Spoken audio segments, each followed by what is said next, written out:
Hey, Brian. Good morning, good afternoon, good evening, whoever you are, wherever you are, whenever it is for you.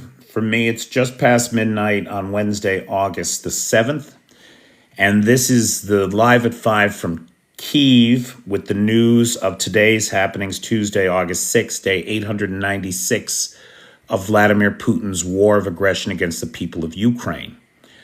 I see folks are coming in. Hey, Vanetta. Hey, Jessica. How are you guys doing tonight?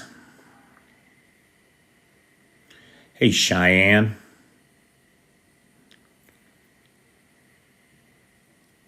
How is everybody?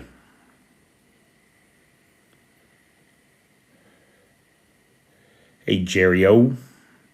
Hey, PT. Hey, Hardly. Hey, Maddie.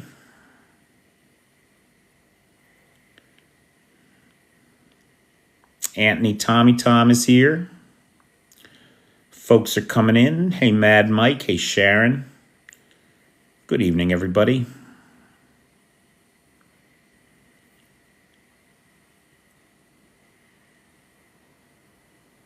So, ladies and gentlemen, this is the Live at 5 from Kyiv with all the news from today, Tuesday, August 6th, day 896 of Vladimir Putin's war of aggression against the people of Ukraine. I'm Peter Alexievich, and we've got the big news today, and I have to confess, the sources for this are mostly Russian. I want to stress that from the beginning. Kyiv is staying silent on this matter. And so we have Telegram channel video, we have reports from the Russian MOD, claims that the Russian MOD are making, but we don't have any confirmation from Kyiv or the Ukrainian side on this. What it appears is happening is that as many as 300 members of the 22nd Mechanized Brigade of the Ukrainian Armed Forces, with 11 tanks and 20 armored personnel carriers, have entered the territory of Russia in the Kursk region. Now, according to the Russian MOD, they have been beaten back. The evidence on Telegram says that that is not the case, that the fighting is ongoing, that it's a fluid situation, and that there are lots of Ukrainians across the border, that they have shot down a Ka-52 helicopter as part of this incursion. There is video on Telegram that shows what appear to be 7 American-made Stryker APCs inside of Russia on the highway from Sumy to Kursk. Now, if this is happening, the Russian MOD is also claiming that there have been 5 civilians killed in this action. And there are claims that the Ukrainians, some Russian military bloggers are claiming that as many as 35 Russians are being held hostage, or I'm sorry, not are being held hostage, but rather have been taken prisoner by the Ukrainian forces. So there are prisoners of war, there are casualties, and there are helicopters down out of the sky. We saw video of an oil tanker burning in the road as Su-35s flew over the highway, purportedly to drop glide bombs on Ukrainians in Russia. And now, why would this be? Right? Like, first of all, think about where this is. This is all the way up north on the border with Ukraine, right near Sumy. Remember, the Russians put 17,000 men in Kursk with the intention of opening a new front for their so-called sanitary zone into Sumy and attack Sumy. But then things went so badly over in Vovchansk on that axis of attacks, the Kharkiv axis, that it was reported that elements of those 17,000 had to be pulled out of Kursk down to support the fighting in Vovchansk. And that put the Sumy offensive on the back burner, or canceled completely. We don't really know. Could it be that the Ukrainians saw this troop movement and saw an opportunity to give back to the Russians what they've been getting in Volchansk? The reports from the Russian side say that they have moved reserves in and have completely repelled the terrorist invaders back to Ukraine. This claim seems very unlikely. But again, the situation there is very fluid. Nothing has been confirmed by the other side. And anything coming from the Russians should be taken with more than a grain of salt, if I may suggest. Now, there are 2 fires burning in Russia, but it doesn't appear, well, 3 if you count this other story. 2 fires in Russia, but it doesn't appear that they were the result of Ukrainian drone strikes because they're so far from Ukraine.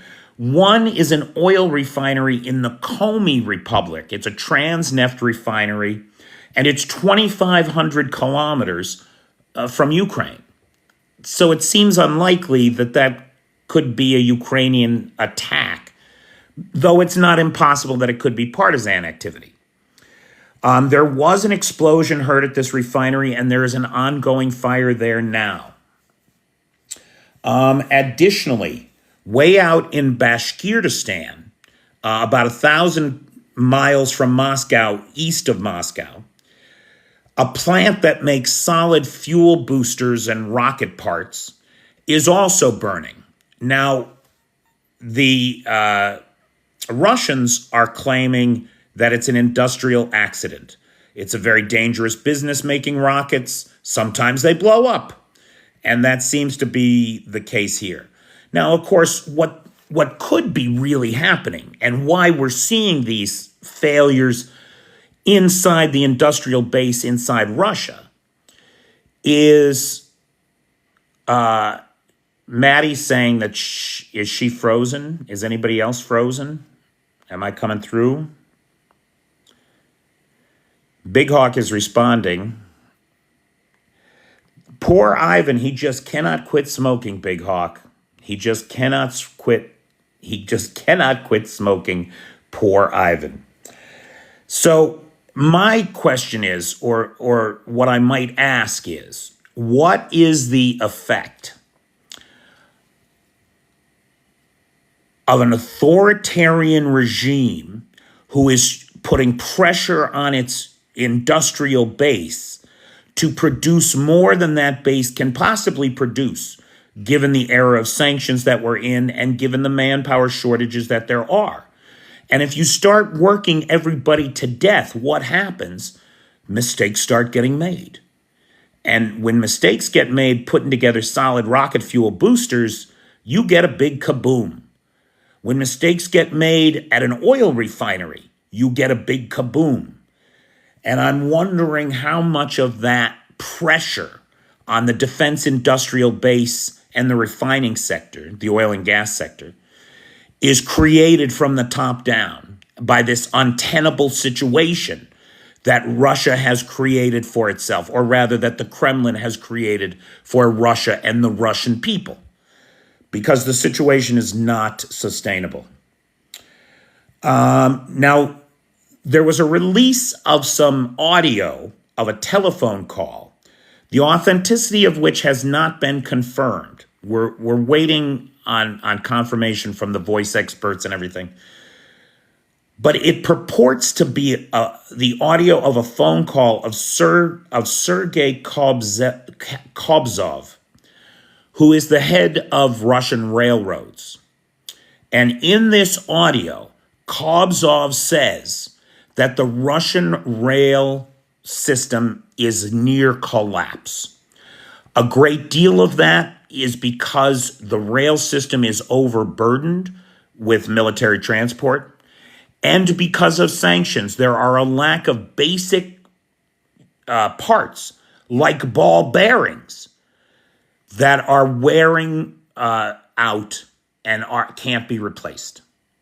And because of this, the entire Russian rail system could well collapse in the near term.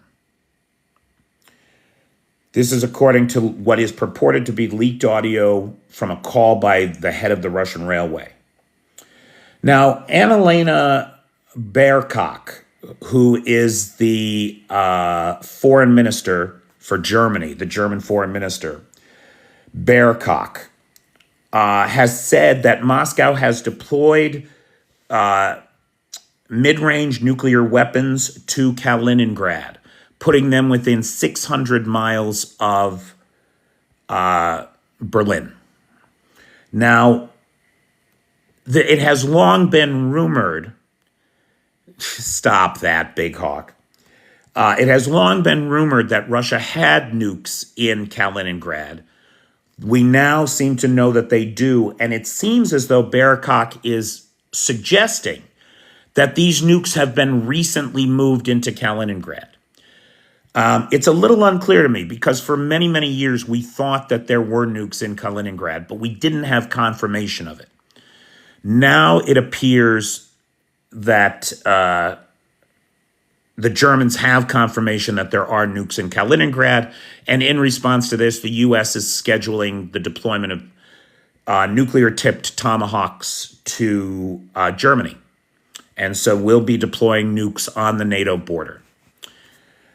We've got more information on the attack over the weekend of the Morkovsk Air Base. It has been destroyed. There isn't a building left standing. The satellite imagery is very clear on this. Apparently, they hit the ammo dumps, and the ammo dumps either ignited each other or they hit them all. Not only that, they hit airplanes. They destroyed, satellite imagery has now clarified. They have destroyed one Su-35. They have heavily damaged 2 more Su-35s. And there was light damage sustained to a number of other Su-35s. And so this is a major strike. Now, the Kyiv Post and Forbes are reporting that back in June, just about 6 weeks ago, the Ukrainians had an opportunity to take out dozens of Su-34s. Su-34s. These are the planes that are principally responsible for the glide bomb attacks. Those incredibly difficult to stop, difficult to intercept glide bomb attacks that have been plaguing 1,800 Ukrainian villages and communities and forward positions all along the front line for months and months and months now.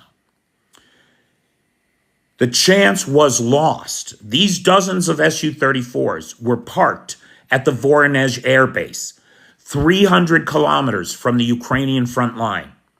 That put them within ATACMS range. Russia only has 100 of these things. How many of them are flying at any one time is anybody's guess. If they could have taken out literally dozens of aircraft, that would have gone a long way to stopping the terror of the glide bombs. But they couldn't do it because of U.S. restrictions on the use of ATACMS inside of Russia. And so the opportunity was lost because once the U.S. gave Ukraine permission to use ATACMS inside Russia at all, what did Russia do, of course? They moved the Su-34s out of that range. And so the opportunity was lost. There was a Russian missile attack on Kharkiv today that hit a medical facility. 2 people were treated for trauma in that case. There were no casualties yet. There may be people trapped under the rubble. There were some missile attacks against Ukraine yesterday. One of them was a Kh-23 Korean ballistic missile. And so we saw evidence yesterday, of yet another North Korean missile being used against Ukraine. Interestingly enough, this missile was not intercepted by, or at least the Ukrainians aren't claiming it was intercepted. They're saying that it self-destructed midair before it reached its target. Now, there has been no talk about this being done through electronic warfare means or some other means. It appears that it's just another faulty North Korean missile. And we know that about half of these have problems like this, where they detonate before they reach their targets, they detonate midair, or they simply spiral into the ground long before they approach their targets. So another North Korean missile attack on Kyiv yesterday. Now, some of you were on the live last night when we were talking about last night's air raid. And I had suggested that because there was no lapse between the air raid siren and the explosions, that it was a hypersonic missile attack. That was not the case. There were two Iskander and two cruise missiles shot down. Over Kyiv, I believe only two of those missiles were over Kyiv. They were intercepted here by three PAC-3 missiles that took out those missiles over Kyiv last night. In addition to the four missiles, there were 15 Shaheds intercepted, 100% interception rate by territorial defense once again. In the last 24 hours, there were 133 combat engagements, one-third of them in the Purge direction. The ISW reports that 3 Ukrainian brigades are in threat of encirclement in that direction. However, it is important to note that the width of the encirclement, right, the area that they have to close, is 5 kilometers wide. And there are large bodies of water there that provide water obstacles for the Ukrainians. So there is a threat of encirclement in the New York Purge direction, but it's not, in the New York Tourette's direction, but it is not likely nor imminent that will be the case. Although it's a fluid situation, certainly. So Shoigu was in Tehran, and last night we didn't know what he was there talking about. Today we do. So aside from, joint condemnations of their Western enemies and many claims of mutual support and deepening friendship and cooperation in the areas of defensive strategic alliance and economy, it appears that what they were really there for was to deliver a bunch of air defense systems. The Iranians are asking the Russians for air defense systems.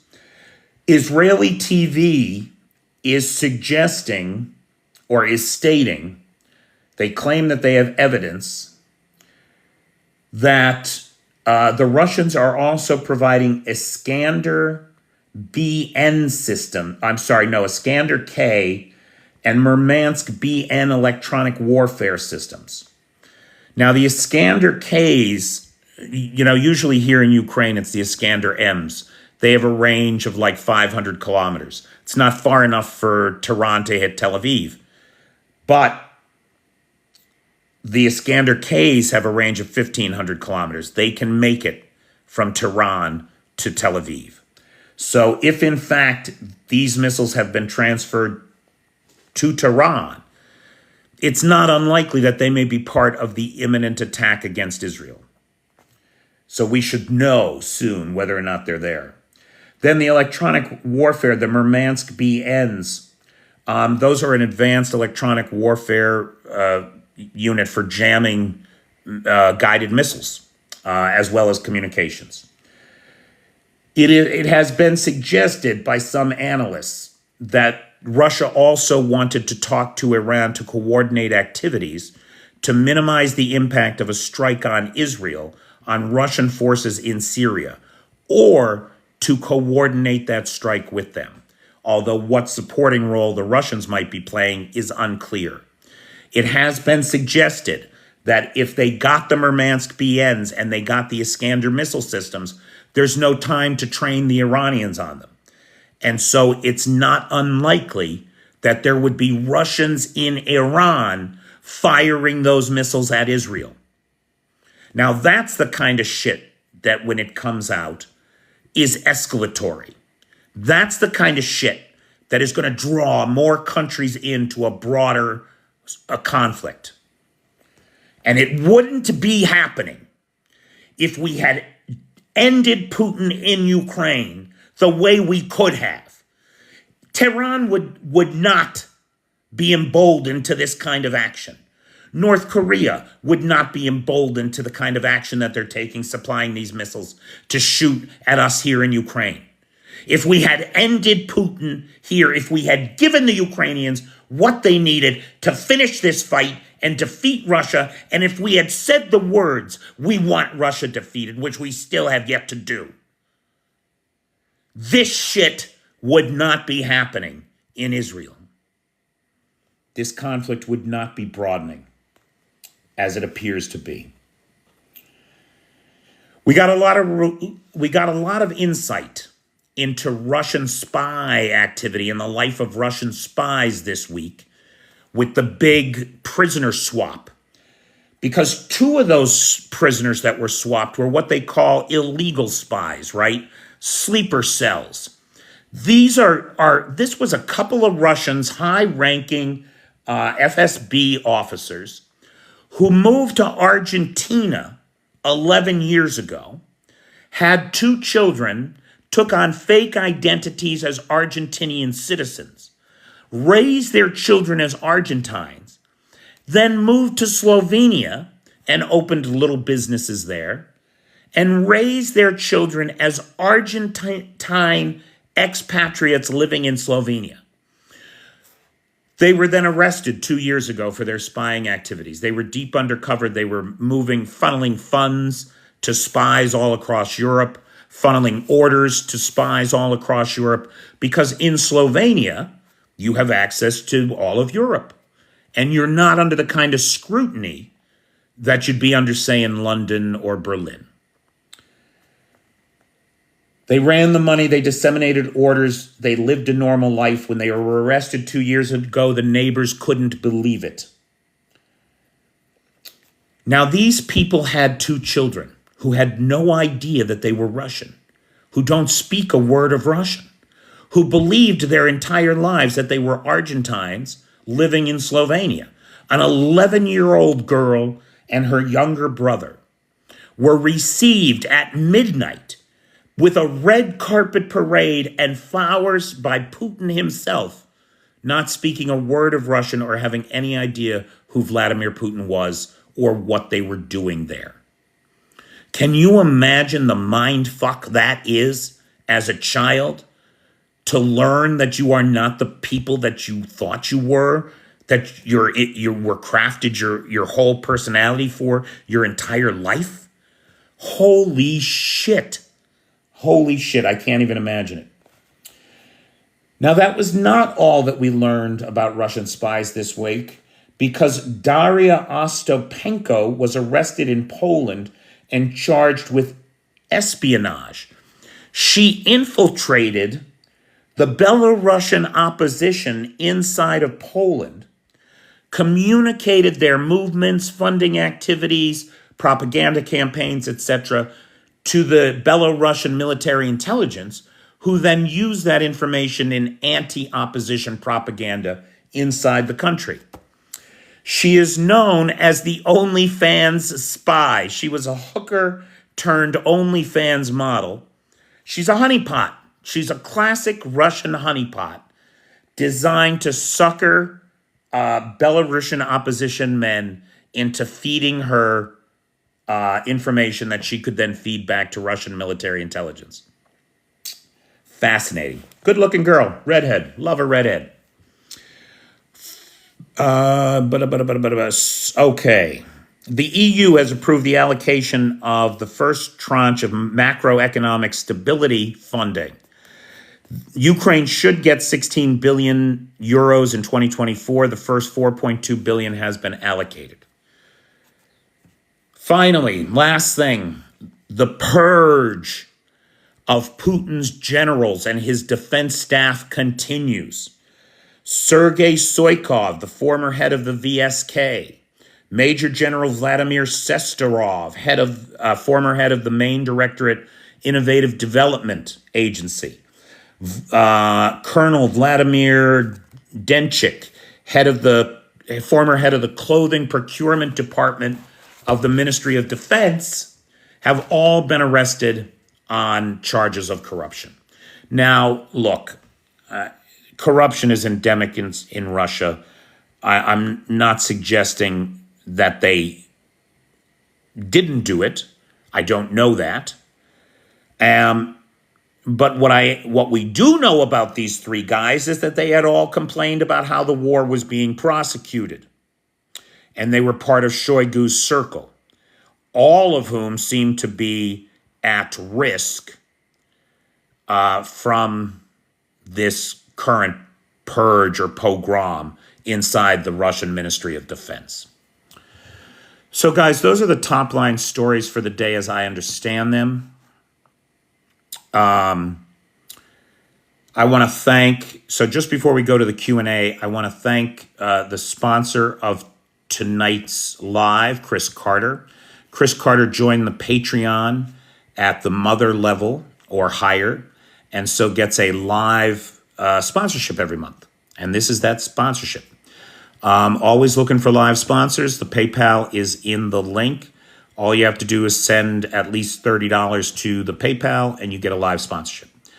Thanks to all the Patreon supporters. If any, mother level is $70 a month, Bobby. So please, guys, if anybody can join the Patreon, that would be great. I lost a couple people. That income is down. Whatchamacallit, I want to thank the moderator team, who, of course, are the best moderator team on the Tickety Talk. It's always been just 30. Sorry, Fitz. I hope you don't feel bad about that.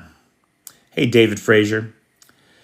Whatchamacallit, best moderator team on the Tickety Talk, Vanetta, Cheyenne, PT, John Williams, Jay, and Travis.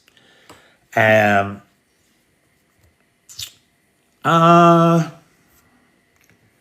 $100 level is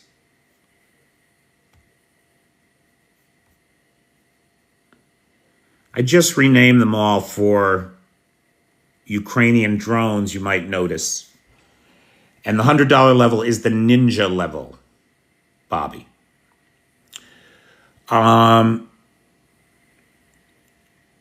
Oh, thanks, Dark Irish. I'll tell you, I'm having a real problem, boy. I mean, it's really a problem. Western Union has stopped letting me use their service. I don't know what to do. I mean, I'm really in trouble here. The rent is due, and I barely have the money for a pack of cigarettes. So I'm really not sure what the hell to do about this. It's a very difficult situation, frankly. Okay. Anyway.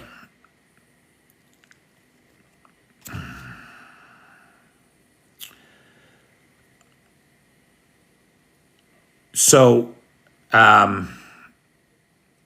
big thanks to the moderator team. Thanks to Nightshade, who has the Peter's Peeps group. Thanks on the Book of Faces. Thank you to Vanetta Larrett, who has the Dismantle Project 2025 group on the Book of Faces, and our Google Doc share, where the email message templates to the Congress, Senate, and the White House for a no-fly zone over the western part of Ukraine are available. They did stop the Buy Me a Coffee thing. No, PayPal hasn't been closed, David. I'm having trouble. The way that I always got the money from PayPal to Ukraine was Western Union. That is a problem right now. It's been 4 days. I can't move any money. I don't know what I'm going to do, frankly. Anyway. And big thanks to Lars, who has the Discord server and the Alexievich archive. Thank you, guys. Now, the PayPal is still good, yeah. It's just getting the money from PayPal to me that's the problem right now. I don't know how to do that. I don't know how to do that. I don't have a way to do that. Okay, anyway. Um,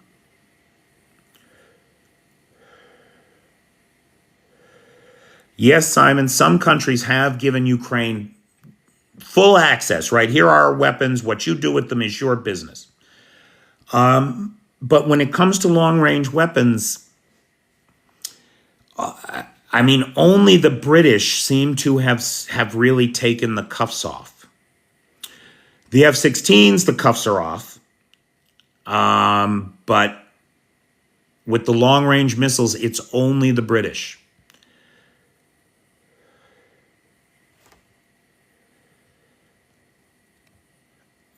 I mean, Dark Irish, I will figure this out. PayPal is all I have, right? And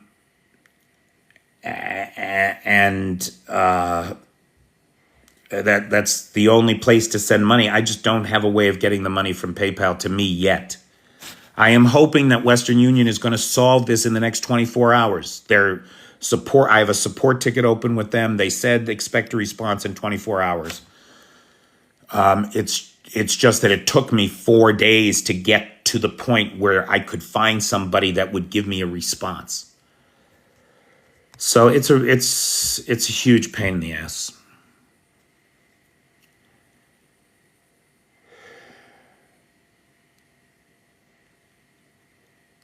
Bobby, did you just make it? Because I'm on the live right now. I'm not going to get it right now. I do have I just got a Ukrainian bank account. Well, I mean, I guess I have a Ukrainian bank account, David. I have a debit card. They say that there's a bank account with it, but that number doesn't work in any system that asks for a bank account number.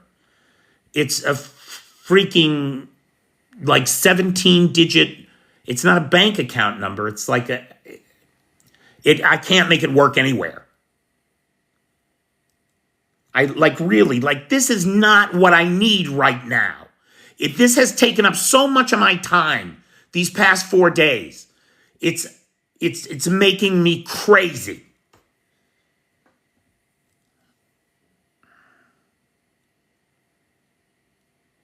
IBAN number, that's what it is.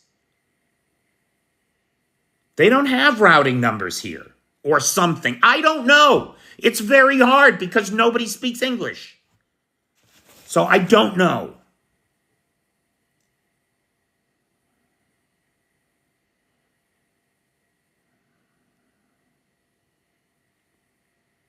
Yeah, the only thing is that in no American form does it ask for an IBAN or use an IBAN. I don't know what that is.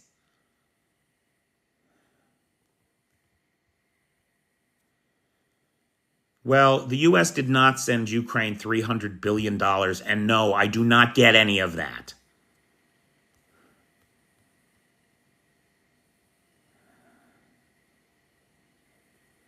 All right, can we please stop talking about my financial problems right now? That's not what we're here for.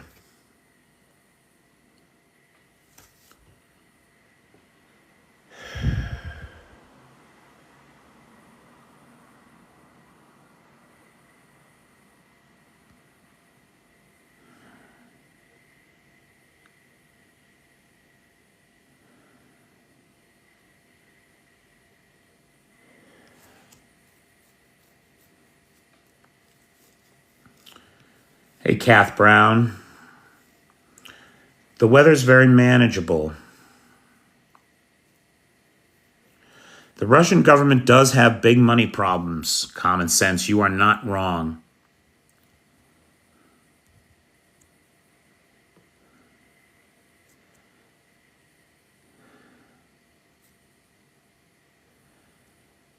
Thank you, Fitz.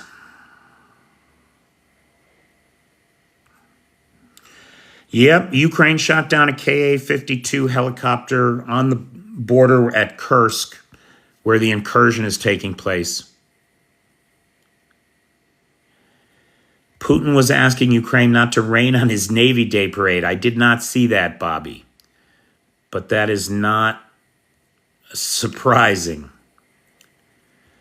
Haka, I have not been on a break. My videos are being suppressed by TikTok or the Russians or whoever. I don't know. A guy named Mike has a pretty good theory about why it's happening or how it's happening. Dawn, you were not the only one surprised by the Kursk offensive. I think the Russians were too, and I certainly was. Have the F-16s seen combat yet? Kyiv is saying that the F-16s have run combat missions, but we don't know in what capacity. Likely air defense, right? Maybe F-16s shot down that North Korean missile, right? And they're just saying that the missile self-destructed. We don't know.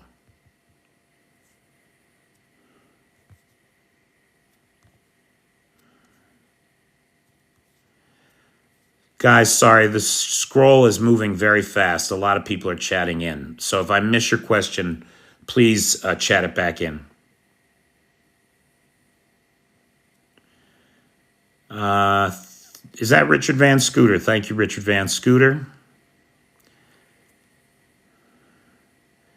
Okay, Kath, good luck with whatever you're doing.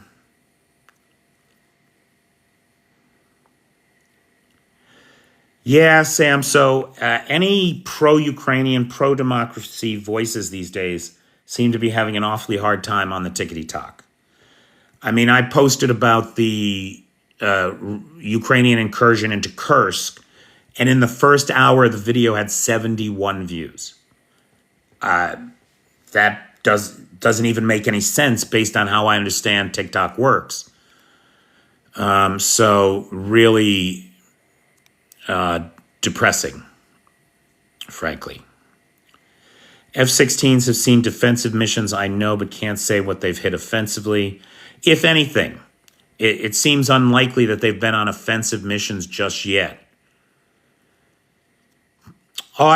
Storm Shadow is allowed targets inside Russia.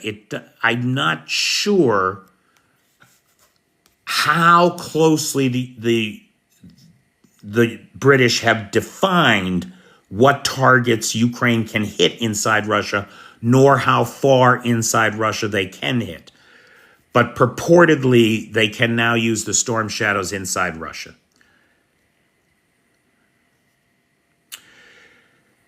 I expect that the incursion into Kursk is Russian Legion, Russian Volunteer Corps, and Siberian Brigade as well. However, what's being reported from the Russian MOD is that it's the 22nd Mechanized Brigade of the Ukrainian Armed Forces. I'm surprised because it's the first time that I'm aware of that any kind of Ukrainian force went into Russia like this. It's always been the Russian Volunteer Corps, the Freedom Legion, the Siberian Brigades fighting on Russian soil. I don't believe we've seen a mixed assault. So we'll have to wait for some clarification. Hey, Richard Van Scooter, how you doing? Anthony, since it got cool and that heat wave ended and they brought that nuclear power plant back online, we've hardly had blackouts at all. It's a funny thing to turn the lights on in the morning and be grateful to have lights. But that is definitely a thing for me right now.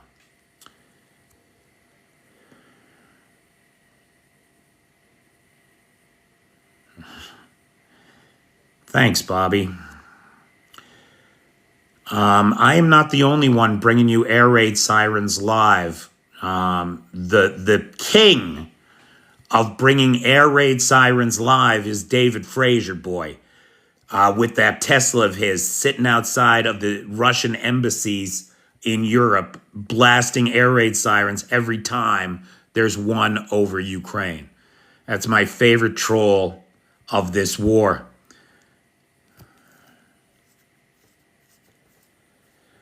So apparently Kamala Harris has chosen her VP, and that's is a Minnesota governor. Common Sense. Common Sense writes down here, I was busy writing the Waltz announcement. And apparently Harris has her VP pick. It's this guy Waltz. Is it Tim Waltz, I think? Minnesota governor, I think, something like that.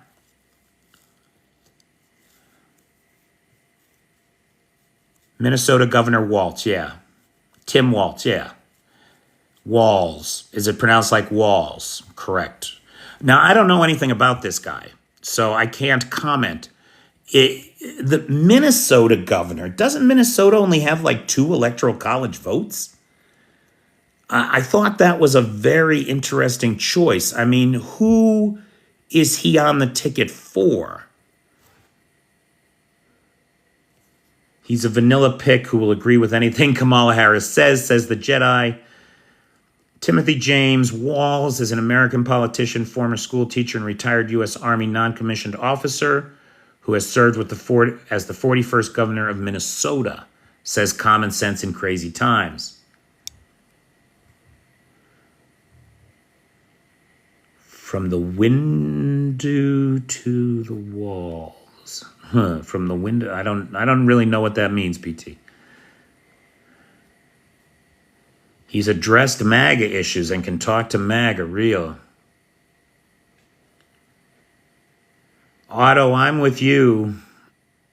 It is great seeing those F-16s flying over Ukraine.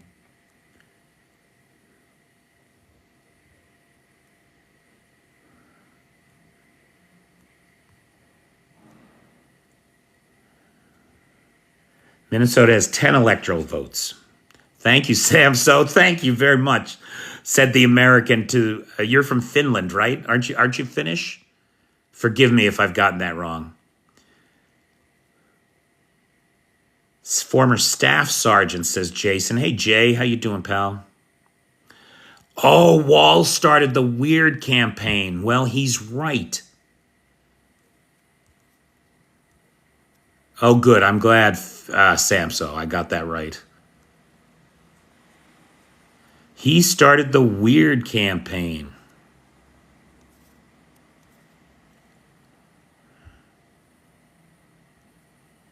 Yeah, we'd all like Putin to feel scared, Simon. Russia saying that they shot down F-16s. That is unsurprising to me, Anthony. Remember, about 3 months ago, before there were any F-16... No, it's longer than that now. Must be 6 months. Before there were any F-16s in the country, they claimed they destroyed a whole, I don't know, squadron or 2 of them on the ground at some airfield in western Ukraine. So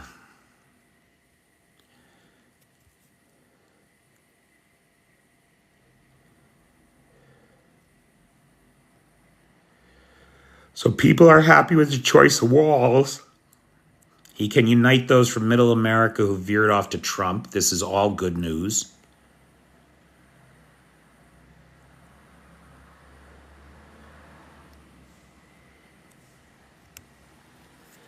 What do I do for work in Ukraine? This is it, pal. This is it. I'm doing TikTok. Thanks, Hacky Sack Trav. I'm doing TikTok. The rest of the time, I'm doing community support work.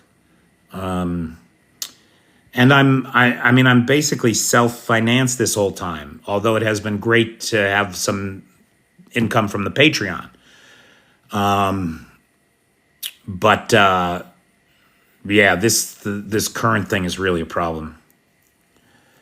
Obviously, I'm a rich man. I'm very, very wealthy. I'm extremely, extremely wealthy with lots of resources, which is why I'm down to money for a pack of cigarettes and I'm arguing with Western Union. No, I have an overdeveloped sense of righteousness. Something wrong with me.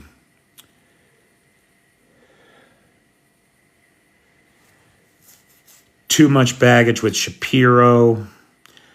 I love the fact that Walz is an NCO, not an officer. Thanks, Flippy. I appreciate it.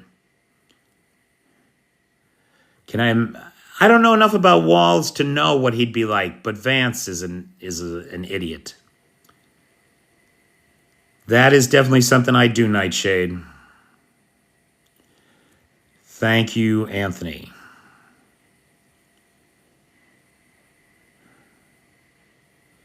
Right, not an Ivy League Academy boy, a working man. I like that. Hey, Betty Thompson.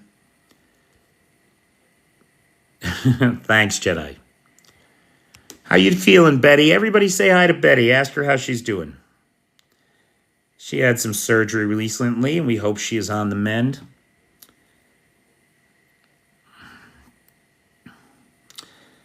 Vance and Harris are in Philly today. He was a football coach and is personable. Football coach. I hear that. I think Tommy Tuberville, and he has not been helpful in any way.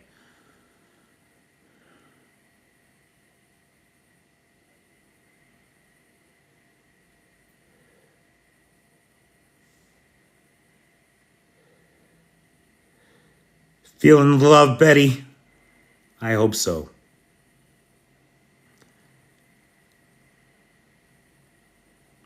Excellent. I'm just saying, common sense. When I hear football coach, that's what I think of. Let's hope not. Hey, Russell Kennedy.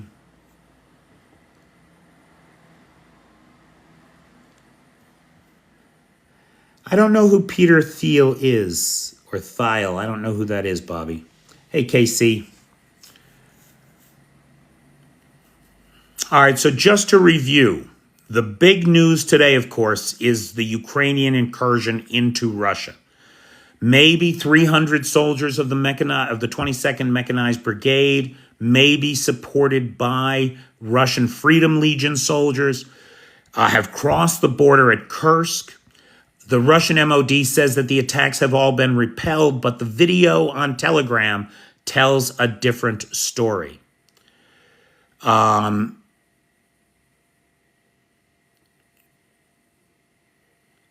We've seen video of a downed Ka-52 helicopter in that region, an oil tanker on fire, smoke rising from burning towns, the town of Sudza particularly. And we don't know why this incursion has taken place. Is it a particular operation targeting some military object of the Russian Federation in Kursk? Or is it a feint to try to draw Russian forces away from Volchansk or away from some other critical part of the border? We don't know. Hopefully we'll have more information on that tomorrow. We are just about 10 minutes to the top of the hour. So before we end again, I want to thank Chris Carter, who is the sponsor of this live. I want to thank all the Patreon folks who make my life in Ukraine possible. I want to thank all the live sponsors all the time. And I want to thank the best moderator team on the Tickety Talk, who is here every night, keeping the comments clear of Russian disinformation and lies, and keeping me in a job. Cheyenne, Vanetta, PT, John Williams, Jay, and Travis, thank you guys so much. Thanks for all the gifts, guys. I want to thank Nightshade, who has the Peter's Peeps group on the Book of Faces. I want to thank Vanetta Larrett, who has the Dismantle Project 2025 group on the Book of Faces, as well as our Google Doc share, where our latest email message template to Congress, the Senate, and the White House requesting a no-fly zone west of the Dnipro can be found. I want to thank Lars, who has the Discord server and the Alexievich archive. Thank you guys so much. Is there a connection between Putin and Elon Musk? Very clearly there is. We know that he denied having a conversation with Putin for months and months and months before he went back on that and said that he had in fact had a private conversation with Putin when he was last in Moscow. Additionally, it has been reported that he had at least one phone call with Putin, though he has had multiple phone calls with the Kremlin. We know that Musk has slowed or refused to turn off Starlink inside of Russia, or rather inside of Ukrainian-held territory where the Russians are using it for their own communications. He's refused to do it. We know that 2 times that Ukraine was about to attack Sevastopol harbor, Starlink went out. In the one case, he shut it off. We know that. In the other case, he claims it was a server update failure that took out the system. Now, the fact that it happened 20 minutes before the attack on Sevastopol and was restored 2 hours after the attack is suspicious timing, but it is not proof that he was behind it.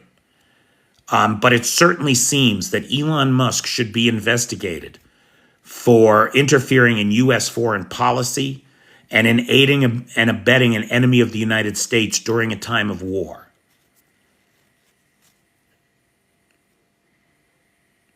Did he interfere in the UK riots too? His platform certainly drove those riots. He is a traitor.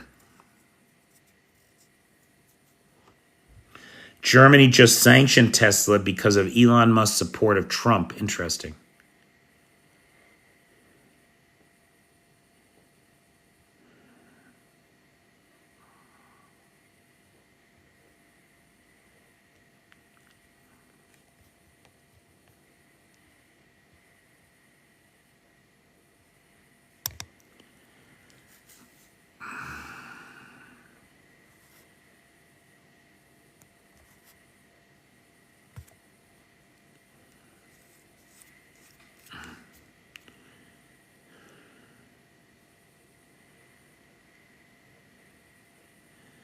Musk is dragging Tesla down. Musk is dragging everybody down.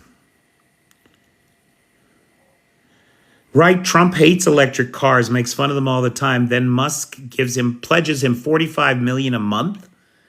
Are you kidding me? More riots tomorrow, predicted Anthony.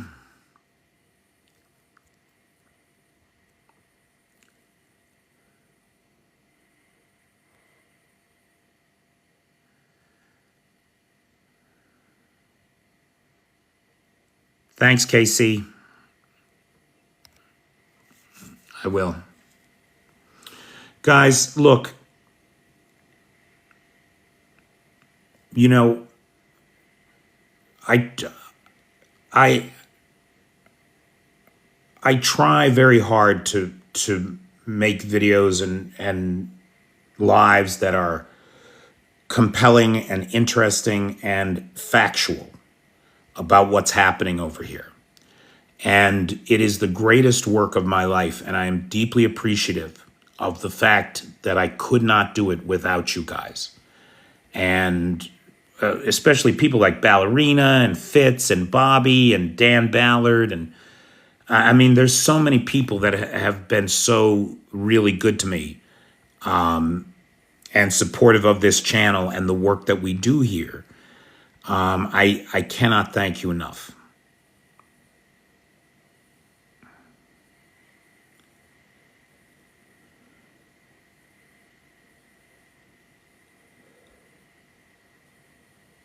Thanks, KC. All right, Lars, you're going to be disappointed tonight because we only got 4 minutes. So let it go, pal. Let it go. You're a big help, Bobby. You're great, Fitz. I mean, seriously, you have no idea what a difference you make.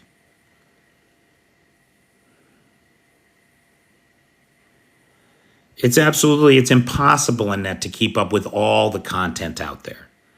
But I appreciate you tuning in.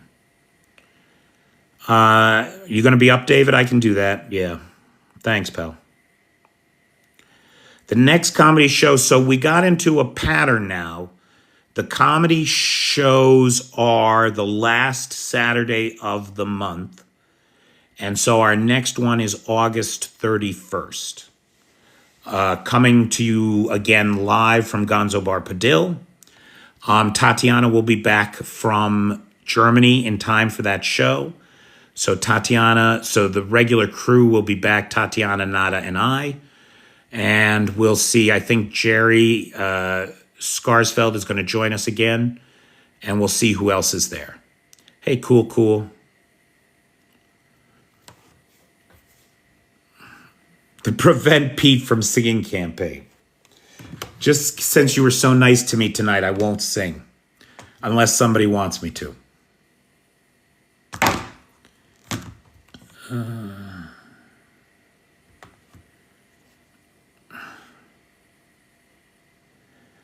All right, kids. It's just about top of the hour now.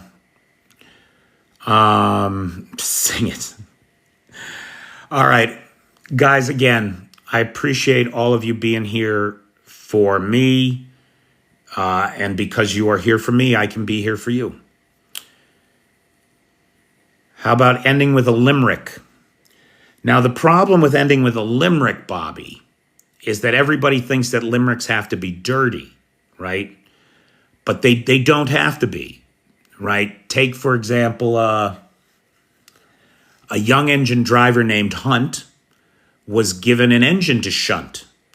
Saw a runaway truck, by shouting out duck, saved the life of the fellow in front. Right? That's clean. I think you'll agree, right?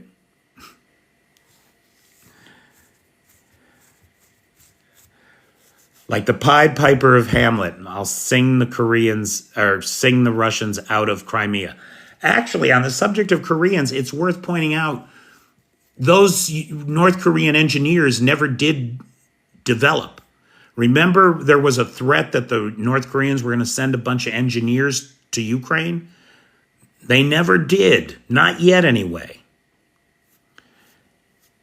Well, Vanetta, that's the point, right? Like, that's the joke.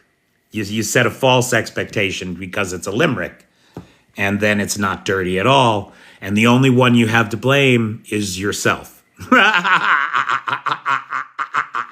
You filthy girl. An 18-wheeler that says Trump train ran into a low overpass. That is so unsurprising to me. That is so unsurprising to me.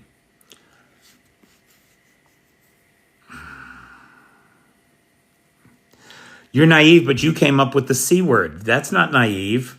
That's that you had an expectation that belies a naivete, my dear Vanetta.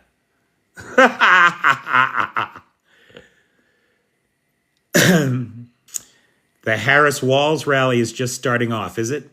Well, let's go check it out, kids. My time here is done. Thanks, everybody. Make it a great day.